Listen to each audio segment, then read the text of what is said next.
नमस्कार दोस्तों, स्वागत है आप सभी का मिथिलेश एकेडमी चैनल पर। यदि आप सीटेट एग्जाम की तैयारी करते हैं तो केवल क्लास 3 से 5 तक की एनसीईआरटी ईवीएस की किताब पढ़ लीजिए। सारा प्रश्न वही से पूछा जाता है। और आज की हमारी इस गहन चर्चा का जो मुख्य उद्देश्य है ना, वो सिर्फ इन तथ्यों को रटना नहीं है। बिल्कुल नहीं। अगर रटने आपने से तो कोई मिथिलेश फायदा नहीं है। एकेडमी को अभी तक तो हम सब्सक्राइब आज एक नहीं किया है डाइव तो करने अभी वाले करें, हैं इन ताकि शानदार आपको और सभी वीडियो कुछ समय एकदम पर मिल सके। आश्चर्यजनक तथ्यों में। मतलब ये सिर्फ परीक्षा के लिए नहीं, बल्कि हमारी इस पूरी प्रकृति को समझने के लिए एक बड़ा खजाना है। एकदम सही कहा आपने। हमारा आज का जो मिशन है वो यही है कि इन नोट्स में जो जानवरों, पक्षियों या कह लीजिए कीटों और पौधों के बारे में जो बातें दी गई हैं ना, उनके पीछे के विज्ञान को हम डिकोड करें। बिल्कुल। मतलब हमें ये समझना है कि कोई जीव ऐसा बर्ताव क्यों कर रहा है। ठीक है, तो आइए इसे विस्तार से समझते हैं और शुरुआत करते हैं प्रकृति के सबसे विशाल और संवेदनशील जीव से। मेरा मतलब है हाथी से। हाँ, हाथी। ये तो मेरा सबसे पसंदीदा विषय है। और नोट्स में जो सबसे पहली बात मुझे हैरान कर गई वो था उनका आहार। मतलब एक वयस्क हाथी एक दिन में 100 किलोग्राम से भी ज्यादा पत्ते और झाड़ियां खा जाता है। 100 किलो। 100 किलो, बिल्कुल। और ये सुनने में बहुत ज्यादा लगता है, लेकिन इसके पीछे सीधा सा विज्ञान है। क्या विज्ञान है? देखिए, हाथी जो खाते हैं ना पत्ते और झाड़ियां, उनमें बहुत कम कैलोरी होती है। अब इतने बड़े शरीर को चलाने के लिए लगातार ऊर्जा चाहिए, तो उन्हें भारी मात्रा में खाना पड़ता है।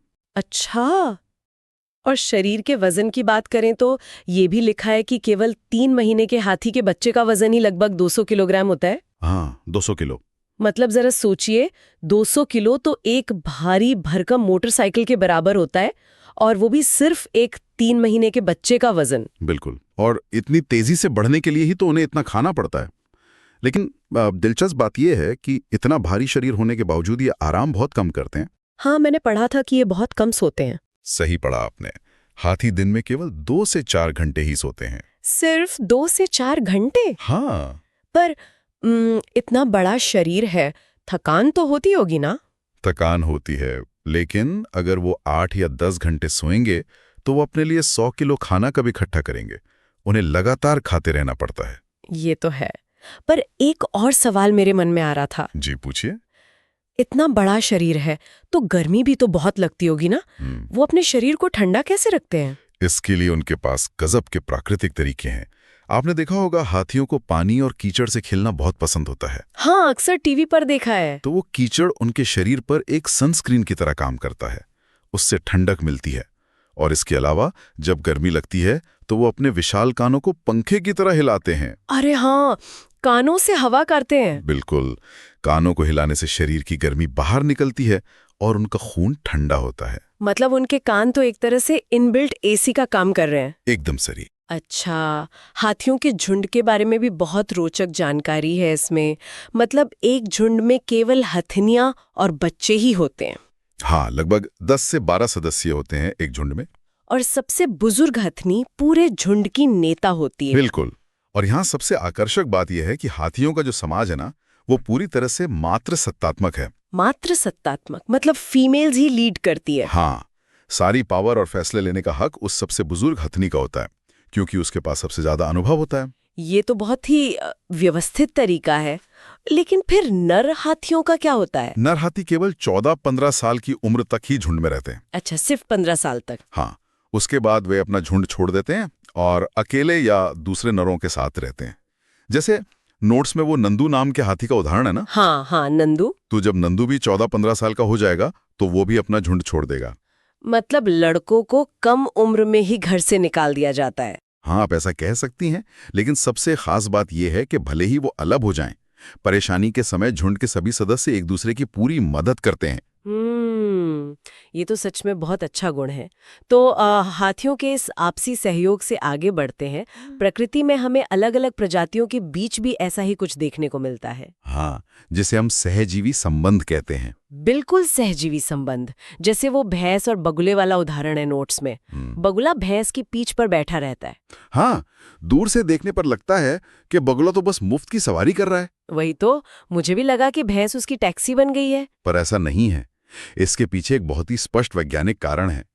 भैंस की चमड़ी पर छोटे छोटे कीड़े और परजीवी होते हैं जो उसे परेशान करते होंगे। बिल्कुल।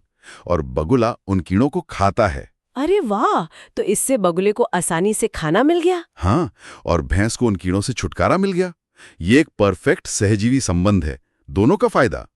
खेजड़ी, हाँ, ये बहुत ही महत्वपूर्ण पेड़ है रेगिस्तानी इलाकों के लिए। और सबसे बड़ी बात तो ये है कि 300 साल पहले बिश्नोई समाज ने पेड़ों से चिपककर इनकी रक्षा की थी। बिल्कुल, वो पर्यावरण संरक्षण का एक बहुत बड़ा ऐतिहासिक कदम था। वहाँ आज भी शिकार करना और पेड़ काटना मना है। और खेजड़ी के पेड़ की खासियत ये है कि ये कम पानी में भी जीवित रह लेता है, मतलब इसके हर एक हिस्से का इस्तेमाल होता है। सही कहा आपने। इसकी छाल से दवा बनती है, इसकी लकड़ी में कभी कीड़ा नहीं लगता, और इसकी फलियों की तो लोग सब्जी भी बनाते हैं। और पत्तियां जानवरों के चारे के काम आ जाती हैं। मतलब सच में एक मल्टीपर्पस पेड़ है। लेकिन रेगिस्तान के पेड़ों की बात हो और हम रेगिस्तानी ओक का जिक्र ना करें, ऐसा तो हो नहीं सकता। अरे, ऑस्ट्रेलिया का रेगिस्तानी ओक, इसकी कहानी तो और भी दिलचस्प है। हाँ, मतलब ये पेड़ जमीन के ऊपर सिर्फ 11-12 फीट ऊंचा होता है जी। और पत्तियां भी बहुत कम होती हैं। तो जब पत्तियां कम है तो ये पानी कैसे बचाता है? यही तो प्रकृति का जादू है। मतलब इसकी जड़ें जी, तो ऐसा लगता है जैसे किसी ने अंडरग्राउंड बोरवेल लगा दिया हो। बिल्कुल सही उपमा दी आपने, अंडरग्राउंड बोरवेल। मतलब जड़ें पानी की तलाश में 200 से 300 फीट गहरी जाती हैं जमीन के नीचे। हाँ, जब तक उन्हें पानी नहीं मिल जाता वो नीचे जाती रहती हैं, और जब पानी मिल जाता है तो वो उस पानी को अपने तने में जमा कर लेता है। तने में मतलब पेड़ एक पानी का टैंक बन जाता है। हाँ, एकदम। और जब उस इलाके में कभी पानी की कमी हो जाती है ना, जी। तो वहाँ के स्थानीय लोग उस तने में एक पतला पाइप डालकर पानी निकाल लेते हैं। अरे वाह, ये तो सच में किसी चमत्कार से कम नहीं है। तो ये पेड़ हमें दिखाते हैं कि कैसे कम संसाधनों में भी जीवन बना रह सकता है। जैसे मधुमक्खियां, हमारे नोट्स में बिहार के बोचाहा गांव का जिक्र है जहां मधुमक्खी पालन होता है। हाँ, वहाँ लीची के पेड़ बहुत हैं। बिल्कुल, फरवरी में लीची के फूल खिलते हैं जो मधुमक्खियों को बहुत लुभाते हैं, और वहां अंडे देने का सबसे सही समय अक्टूबर से दिसंबर के बीच होता है। और पालन करने वाले एक बक्से से लगभग 10 किलो शहद निकालते हैं। 10 किलो। लेकिन शहद निकालने से ज्यादा मुझे जो चीज अचरज में डालती है वो है उनका काम करने का तरीका। मतलब उनका जो श्रम विभाजन है ना, वो कमाल का है। सच में, उनके समाज में हर किसी का काम एकदम फिक्स होता है। हाँ, मतलब रानी मक्खी का काम सिर्फ अंडे देना है, वो कुछ और नहीं करती। और नर मक्खियों का तो कोई खास काम ही नहीं होता पूरे छत्ते में। बेचारी सिर्फ श्रमिक मक्खियां ही पिसती हैं। हाँ, वर्कर बीज सबसे ज्यादा काम वही करती हैं। और यहाँ ये विषय और भी ज्यादा दिलचस्प हो जाता है। कैसे? क्योंकि जब वो रस ढूंढने जाती हैं और किसी मक्खी को रस मिल जाता है तो वो एक खास तरह का डांस करती हैं। अरे हाँ, वो उनका तरीका है बाकी मक्खियों को बुलाने का। मतलब वो डांस करके बताती हैं कि खाना कहाँ है, और वही बेचारी शहद बनाती हैं, छत्ता बनाती हैं, बच्चों को भी पालती हैं। अगर हम इसे व्यापक संदर्भ में देखें ना, हाँ। तो ये सिर्फ मधुमक्खियों में नहीं होता। अच्छा, और भी कीट ऐसा करते हैं? बिल्कुल, चींटियां, दीमक और ततैया, ये सब भी इसी तरह काम करते हैं। चींटियों में भी रानी चींटी होती है। हाँ, रानी चींटी सिर्फ अंडे देती है। सिपाही चींटियां बिल का ध्यान रखती हैं, और जो काम करने वाली चींटियां होती हैं वो भोजन ढूंढ कर लाती हैं। मतलब इनका पूरा सिस्टम एकदम सेना की तरह काम करता है। कोई किसी के काम में दखल नहीं देता। एकदम सटीक। खैर, कीटों के इन छतों और बिलों से अब जरा वास्तुकला के उस्तादों की बात कर लेते हैं। आसमान में उड़ने वाले पक्षी। पक्षियों के घोंसले बनाने की कला तो वाकई बेजोड़ होती है। सच में, मतलब बिना किसी औजार के वो कैसे घर बना लेते हैं। जैसे कलचिड़ी को ही ले लीजिए। Indian robin. हाँ, ये पत्थरों के बीच मुलायम टहनी, जड़, ऊन और बाल से अपना घोंसला बनाती है। और आपको पता है, इसकी चोंच अंदर से लाल होती है और ये छोटे छोटे कीड़े खाती है। और वहीं दूसरी तरफ कौवा है। कौवा तो एकदम हार्डकोर बिल्डर लगता है मुझे। हाँ, वो तो पेड़ की सबसे ऊंची डाल पर लोहे के तार और मजबूत लकड़ी से अपना घोंसला बनाता है। लोहे के तार, मतलब कितनी मेहनत करता है वो। लेकिन कोयल कोयल की तो बात ही अलग है। कोयल तो मुझे पक्षियों की दुनिया की सबसे बड़ी आलसी किराएदार लगती है। आलसी और चालाक दोनों। हाँ, मतलब वो अपना घोंसला बनाती नहीं है, वो सीधा कौवे के घोंसले में जाकर अपने अंडे दे आती है, और बेचारा कौवा उन्हें अपना समझकर पालता रहता है। ये प्रकृति का एक अजीब सा एवोल्यूशन है। बिल्कुल। और भी कई पक्षियां जैसे फाख्ता यानी डव। हाँ, वो कैक्टस के कांटों में या मेहंदी की मेड़ में अपना घोंसला सुरक्षित बनाता है। और हमारे घरों के आसपास रहने वाले गौरैया और कबूतर तो कहीं भी अलमारी के ऊपर या छज्जे पर घर बना लेते हैं।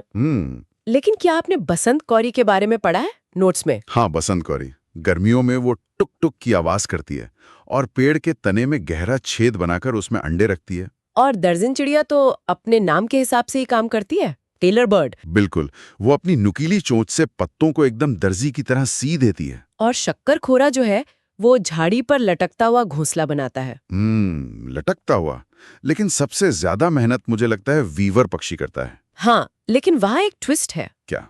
घोंसला सिर्फ नर वीवर पक्षी बनाते हैं, और वो भी एक नहीं, कई सारे। अच्छा, फिर मादा क्या करती है? मादा पक्षी आती है, सारे घोंसलों को देखती है और जो सबसे अच्छा लगता है उसी में अंडे देती है। ये तो एकदम किसी प्रॉपर्टी खरीदने जैसा हो गया। हाँ, सबसे अच्छा घर चुनो। Yeah. और वैसे एक विशेष तथ्य ये भी है कि पक्षी घोंसला केवल अंडे देने के लिए ही बनाते हैं, रहने के लिए नहीं। हाँ, ये बात बहुत कम लोग जानते हैं। और पक्षियों की शरीर की बनावट भी कितनी अनोखी होती है। उनके कान हमें दिखाई नहीं देते क्योंकि वो सिर के दोनों तरफ छोटे छेद होते हैं जो पंखों से ढके रहते हैं। और उनकी देखने की क्षमता, चील, बाज और गिद्ध जैसे पक्षी तो हमसे 4 गुना दूर तक देख सकते हैं। 4 गुना? मतलब हम जो चीज 2 मीटर से देखते हैं वो 8 मीटर दूर से देख लेते हैं। बिल्कुल। और शरीर की बनावट की बात हो रही है, या तो जानवरों के दांतों का विज्ञान भी समझना बहुत जरूरी है। दांतों का विज्ञान? हाँ, हर जानवर के दांत उसके आहार के अनुसार डिजाइन किए गए हैं प्रकृति द्वारा। जैसे गाय के दांत एकदम। गाय के आगे के दांत छोटे होते हैं ताकि वो घास या पत्ते काट सके, और पीछे के दांत एकदम चपटे और बड़े होते हैं ताकि वो आराम से चबा सके। और बिल्ली के दांत तो एकदम नुकीले होते हैं ना, क्योंकि बिल्ली को मांस फाड़ना होता है। और सांप के दांत भी तो नुकीले होते हैं। लेकिन एक सेकंड, सांप तो शिकार को चबाता ही नहीं है। यही तो मजेदार बात है। तो फिर उसके नुकीले दांत किस काम आते हैं? वो नुकीले दांत शिकार को पकड़ने और उसे सीधा निगलने में मदद करते हैं, वो चबाने के लिए नहीं है। ओहो, अच्छा। और एक और बात जो मुझे बहुत ही अजीब लगी वो थी गिलहरी के बारे में। गिलहरी के दांत? हाँ, मतलब गिलहरी के दांत हमेशा बढ़ते रहते हैं, हमेशा। बिल्कुल, अगर वो चीजों को कुतरना बंद कर दे तो उसके दांत इतने बड़े हो जाएंगे कि उसके जबड़े से बाहर आ जाएंगे। मतलब वो जो दिन भर कुतरती रहती है वो कोई शौक नहीं है, बल्कि इसकी मजबूरी है। हाँ, कुतरने से उसके दांत घिसते रहते हैं और सही साइज में रहते हैं। तो आखिर इस सब का क्या मतलब है? अगर हम इन सब बातों को जोड़कर देखें तो क्या समझ आता है? मतलब साफ है कि प्रकृति में कुछ भी बेवजह नहीं है। बिल्कुल। हाथियों के विशाल झुंड के सामाजिक नियमों से लेकर उस रेगिस्तानी ओक के जल संचय तक, मधुमक्खियों का वो एकदम परफेक्ट श्रम विभाजन और दर्जन चिड़िया की वो सिलाई कला। हाँ, ये सब हमें बताते हैं कि एनसीईआरटी की इन किताबों में सिर्फ फैक्ट्स नहीं है, बल्कि प्रकृति के बहुत ही अद्भुत रहस्य छिपे हुए हैं। एकदम सही। और चर्चा खत्म करने से पहले मैं श्रोताओं के लिए एक विचार छोड़ना चाहूंगा। जी बिल्कुल, बताइए। हमने देखा कि मधुमक्खियों और चींटियों के समाज में हर किसी की भूमिका जन्म से ही तय होती है ना? हाँ, रानी सिर्फ अंडे देगी और श्रमिक सिर्फ काम करेंगे। तो जरा सोचिए, अगर इंसानों के समाज में भी हमारी भूमिकाएं हमारे जन्म से ही इतनी सख्ती से जैविक रूप से तय कर दी जाती तो क्या होता? धन, इस पर आप सब जरूर विचार कीजिएगा। बहुत ही उम्दा सवाल। अगर आपने मिथिलेश एकेडमी को अभी तक सब्सक्राइब नहीं किया है फ्रीडम? तो अभी करें, इसी सवाल के ताकि साथ आपको सभी हम आज की ये समय पर गहन मिल चर्चा सकें।